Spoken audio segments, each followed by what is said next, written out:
जय श्री श्याम दोस्तों, स्वागत है आपका हमारे YouTube चैनल श्री कृष्ण पर। तो आज हम आपके लिए एक और नई कहानी लेकर आए हैं। यह कहानी है खाटू श्याम एकादशी व्रत की। यह कहानी सुनने से पहले अगर आप हमारे चैनल पर नए हैं तो चैनल को लाइक करें, सब्सक्राइब करें और कमेंट में जय श्री श्याम जरूर लिखें। आइए जानते हैं एकादशी व्रत की कथा। एक बार बोलिए जय श्री श्याम। कहते हैं जिस पर श्याम की कृपा पड़ जाए उसके जीवन की सूनी देहरी भी दीपक बन उठती है। आज हम सुनेंगे खाटू श्याम एकादशी व्रत की ऐसी कथा जो न केवल व्रत का महत्व बताती है बल्कि श्याम के उन अनोखे चमत्कारों का भी स्मरण कराती है जिनसे भक्तों का जीवन बदल गया है। ओम श्री श्याम देवाय नमः। जो श्याम का नाम जपे हरि स्वयं पथ दिखलाए, एकादशी का पुण्य मिले दुख दलन सुख लाए। आइए जानते हैं एकादशी व्रत कथा। खाटू धाम की दिशा से आने वाली हवा में जैसे तुलसी और चंदन की मिलीजुली सुगंध घुली रहती है, उसी सुगंध की स्मृति के साथ एक छोटे से गांव देवपुर में हर एकादशी की रात दीपक जलते थे। देवपुर में पंडित हरिप्रसाद और उनकी पत्नी गौरी दोनों बड़े श्रद्धालु थे। वे मानते थे कि जो एकादशी को श्याम के नाम से साधता है उसके जीवन की गांठें अपने आप ढीली पड़ जाती हैं। उनके आंगन में तुलसी का चौरा था, उस पर रोज दीपक जलता था और हर एकादशी को वे स्नान ध्यान कर व्रत का संकल्प लेते, ओम श्याम देवाय नमः। पर गांव में सब एक जैसे नहीं थे। बाजार चौक पर बैठे हल्के फुल्के खिलधड़े लोग अक्सर कहते, भक्ति से पेट भरता है क्या? इतने व्रत उपवास से क्या होता है? हरिप्रसाद मुस्कुरा देते, व्रत शरीर से कम मन से रखा जाता है, परिणाम कभी न कभी स्वतः प्रकट होता है। उनकी आवाज में न तर्क का अहंकार था न उपदेश का बोझ, सिर्फ विश्वास की शांति ध्वनि। उसी वर्ष मार्गशीर्ष मास की एकादशी आई। सर्द हवा में भोर का तारा चमक रहा था। गौरी ने आंगन बुहारा, गेरू से चौक पोता, पीतल की थाली में रोली, अक्षर, पुष्प और तुलसी रखी। हरिप्रसाद ने श्याम बाबा की छोटी सी सुंदर मूर्ति स्नान कराकर पीतांबर ओढ़ाया और मंद स्वर में स्तुति की, जय श्री श्याम प्रभु करुणा सागर शरणागत वत्सल। उस दिन उन्होंने निश्चय किया कि वे केवल जल और आस्था पर रहेंगे। जब भजन नाम स्मरण ही उनका आहार होगा। दिन ढलते ढलते गांव पर एक अनहोनी छा गई। दूर पहाड़ी नाला जो कभी पतली रेखा सा बहता था अचानक गरजना करता हुआ उफन पड़ा। खेतों की मेड़ें टूटी, कुछ कच्चे घरों की दीवारें दरक गई। पशु घबराकर इधर उधर भागे। जिनकी जीभ पर अभी तक उपवास था वे अब भय से गिर गए। रात होते होते बिजली गरजने लगी और बारिश ने जैसे धरती से अपने पुराने हिसाब बराबर करने की ठान ली। गौरी ने दिया बचाते बचाते कहा, प्राणनाथ यह कैसी परीक्षा है? हरिप्रसाद ने शांत स्वर में मंत्र जपा, ओम श्याम देवाय नमः।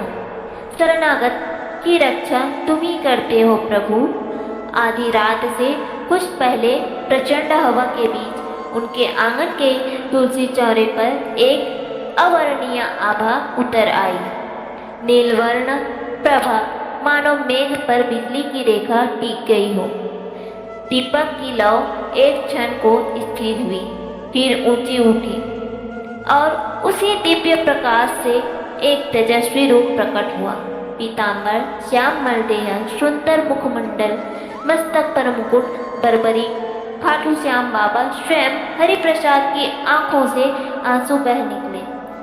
गौरी की फूलट हुई हथेलियां कंपकपा उठी। प्रभु की वाणी मृदु थी। भक्त, भय मत करो।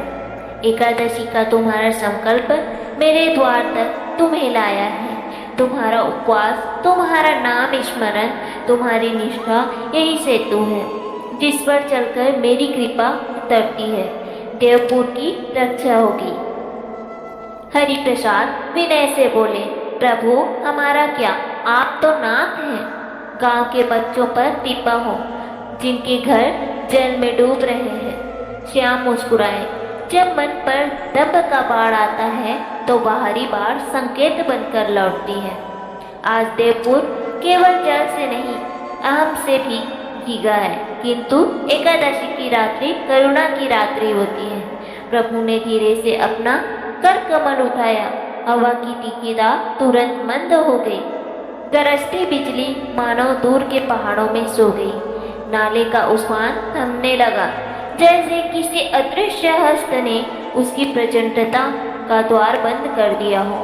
उसी क्षण आंगन में खड़े आंबे के पेड़ से कुछ पत्ते धीरे धीरे झड़ते हुए तुलसी के पास गिरे और दिया स्थिर लौ में बदल गया। अगली सुबह जब गांव जागा तो आश्चर्य हुआ। जहां रात को पानी अपना हक जमाया था वहां नमी थी, पर विनाश नहीं। टूटे घरों की मिट्टी खुद ही जद्दह हो बैठी। जिन पेड़ों के बह जाने का भय था वे ज्यों की त्यों थी। सबसे बड़ा आश्चर्य नाले के ऊपर जो पुराना पत्थर पुल था जिसे गांव वाले कमजोर समझते थे वह जस का तस खड़ा था। लोग चौक में इकट्ठा हुए। जिनके मुख पर कल तक उपवास था आज वही कह रहे थे, व्रत का फल हमने अपनी आंखों से देखा। रात की सी दिव्य शक्ति ने निगहबानी की है।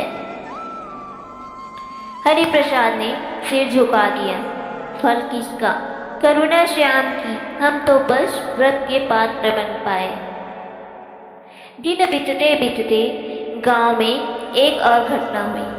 बनिए राम दिन की बहू प्रसव पीड़ा में थी और दाई कहती स्थिति कठिन है। घर में रुदन सा माहौल था।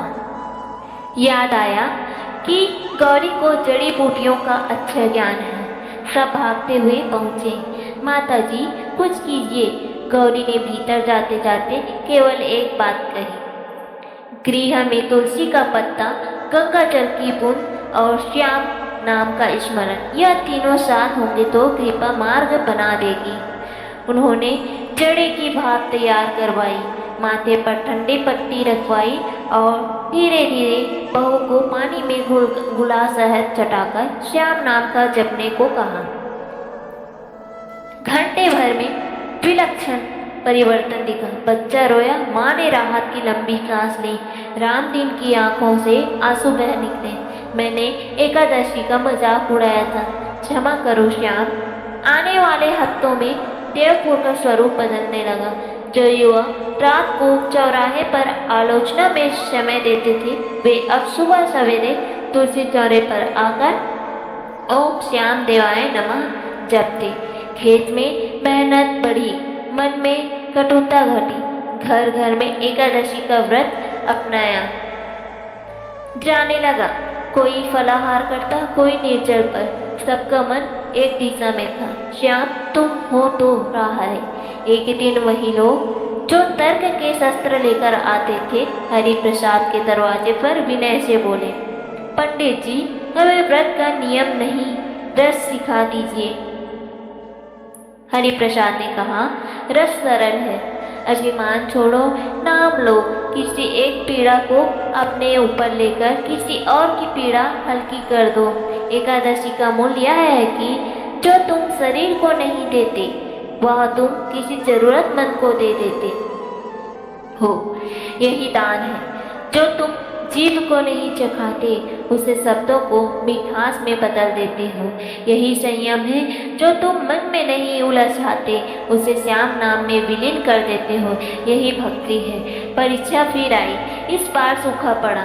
चेहरा आकाश का निर्मल था, पर धरती की लकीरें फटने लगी। कुएं का पानी नीचे उतर गया।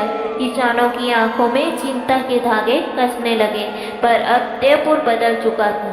उन्होंने समाधान के लिए मिलकर तालाब की सफाई शुरू की, वर्षा जल संग्रह के लिए नालियां बनाई, पेड़ लगाए। हर शाम गांव के बच्चे तालाब किनारे बैठकर सामूहिक प्रार्थना करते, हे श्याम, परिश्रम हमारा, प्रसाद है तुम्हारा। तीसरे रविवार की संध्या को जब भी एक स्वर में नाम ले रहे थे, आकाश में छोटे छोटे बादल पहले जैसे अनमने से आए, फिर धीरे धीरे समूह बनाकर रुक गए। एक बूंद गिरी, फिर दूसरी, फिर तीसरी, और देखते ही देखते बारिश ने धरती को अपनी गोद में ले लिया। तालाब में जल भरा, खेतों की सेहत ठंडी हुई। लोगों ने एक दूसरे का हाथ थामा। यह इस बार करुणा भी है और प्रतीक्षा का फल भी। उसी रात हरिप्रसाद ने स्वप्न में फिर वही श्याम मन रूप देखा। प्रभु ने कहा, भक्त, व्रत केवल शरीर का उपक्रम नहीं, गांव का संस्कार भी है। जब एकादशी में से हम तक पहुंचती है, तभी उसका फल स्थायी होता है। तुमने देवपुर में यही किया, उपवास को उपासना में और भय को विश्वास में बदल दिया। समय के साथ देवपुर ख्यात होने लगा, जहाँ एकादशी केवल उपवास नहीं, उपकार है। यात्रियों ने आना शुरू किया, कोई धन्यवाद कहने आता, कोई प्रश्न लेकर। हर आने वाला तुलसी चौरे के पास बैठता और हवा में खुली उसी चंदन तुलसी की सुगंध को महसूस करता। कई सुनाने लगे कि किसी ने उन्हें रास्ता दिखाया, किसी ने संकट टाला। सबके शब्द भिन्न पर निष्कर्ष एक जैसे। कैसी अदृश्य ने हाथ थाम लिया। रामदीन, जो कभी संयम का धनी था, अब हर एकादशी को मुक्त अन्न छत्र खोलता। वह कहता, उस रात मेरी बहू और बच्चे की रक्षा हुई थी। यह अन्न उसी कृतज्ञता का छोटा सा अर्पण है। गांव के युवाओं ने मिलकर निर्णय लिया कि वे वृद्धों के घर में जल कुंजी साफ करेंगे, छत की लीकेज बंद करेंगे। गौरी हंसती, यही तो व्रत का पारण है। अगले दिन किसी और की भूख, प्यास, तकलीफ का ध्यान, यही श्याम का प्रसाद है। एक संध्या जब आकाश पर हल्के सा हल्दी का रंग फैला था, हरिप्रसाद ने धीमे स्वर में कहा, गौरी, हमने चमत्कार देखे हैं, बाढ़ थमना, सूखे पर मेघ का आना, पर सबसे बड़ा चमत्कार तो मन का बदलना है। जो मन शंका से भरा था, वही अब प्रार्थना में भीगता है। गौरी की आंखें नम हो गई। सच है, श्याम की कृपा बाहर से भीतर उभरती है। कथा का मोहक अंत भी आया। शरद पूर्णिमा से पहले की एकादशी की रात गांव के लोग कृतज्ञता सभा में जुटे। स्तुति हुई, जय श्री श्याम, सहायक तुम ही हो। निर्भय बच्चों ने छोटे छोटे दीप लेकर तालाब की परिक्रमा की। उसी समय जैसे आकाश का कंठ कभी कभी अनायास गाता है, हल्की बुआर चलती है और तुलसी के पत्ते फिर आंगन में नाचे।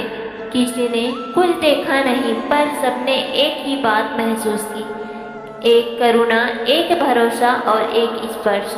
हरिप्रसाद ने सबके बीच केवल इतना कहा, व्रत का सार यही है कि भूख के बीच भी मन मीठा रहे, कमी के बीच भी हाथ खुले रहे और थकान के बीच भी नाम चलता रहे। श्याम श्याम श्याम। जो इस भाव से एकादशी रखता है, उसके जीवन का भार वह स्वयं उठाते हैं। देवपुर की मिट्टी ने यह बात अपने भीतर दर्ज कर ली। आने वाली पीढ़ियां जब भी एकादशी को दीप जलाती, तुलसी की छाया में बैठकर बच्चों को सुनाया करती। यह केवल उपवास की कथा नहीं, बल्कि यह श्याम की करुणा और मनुष्य के परिवर्तन की कहानी है। और हर कथा के अंत में हिमेश्वर में वही प्रार्थना गूंजती, हे खाटू श्याम, हमारे हृदय को विनम्रता दो, हमारे कर्म को सेवा दो और हमारे व्रत को सच्चा भाव दो। और हमारे गांव को, हमारे घरों को तुम्हारे नाम की शीतल छाया दो। जय श्री श्याम। यही है खाटू श्याम बाबा एकादशी व्रत की निरंतर प्रवाहमयी कथा, जहाँ उपवास भक्ति में, भय विश्वास में और संकट की कृपा नहीं, यह श्याम और शंकर कृपा में बदल जाती है। जय श्री श्याम। वीडियो अच्छा लगे तो हमारे चैनल को लाइक और सब्सक्राइब जरूर करें और शेयर करें।